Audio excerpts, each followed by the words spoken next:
Représenter l'équipe de France, que ce soit pour les championnats d'Europe ou les championnats du monde, ça a toujours été quelque chose de spécial, enfin d'important.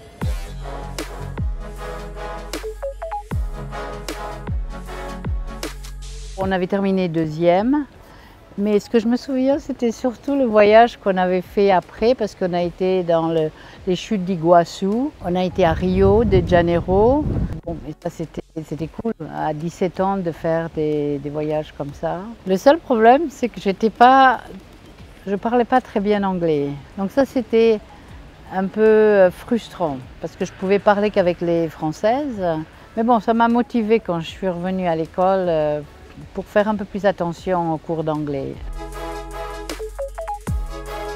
Dans l'équipe, il y avait Brigitte Varango et Claudine Cross. C'était des grandes joueuses, hein, elles ont gagné en 64 avec Catherine Lacoste. Quand je suis venue aux États-Unis, on me demandait comment va Claudine, comment va Catherine, comment va Brigitte. Donc c'était les grandes dames du golf français, hein. C'était des inspirations et des motivations.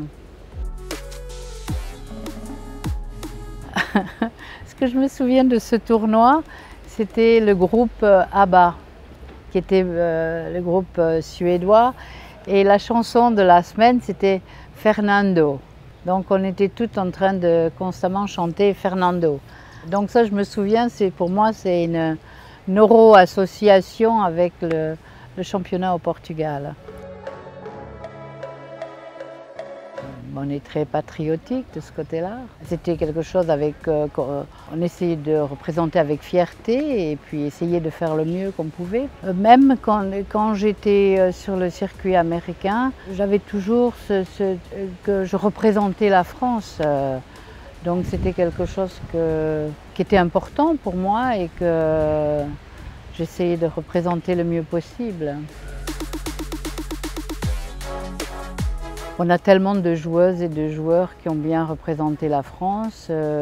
Oui, je suppose que je suis une des joueuses aussi, surtout professionnelle, parce que j'étais la première. On n'avait pas, avant que je passe professionnelle, c'était pas quelque chose de courant pour la France. Donc, de ce côté-là, peut-être. Puis maintenant, je suis contente de voir les jeunes qui suivent. Enjoy, comme on dit, enjoy, apprécier l'opportunité, être relax. On joue toujours mieux quand on est plus relax. Et la pression, elle est toujours imposée, hein, par nous-mêmes. Donc c'est plus le côté mindset et savoir qu'on n'est pas, on est aussi bon que les autres, avoir confiance et croire. Believe, c'est important de croire, de croire qu'on peut gagner, de croire qu'on est aussi bonne ou bon que les autres.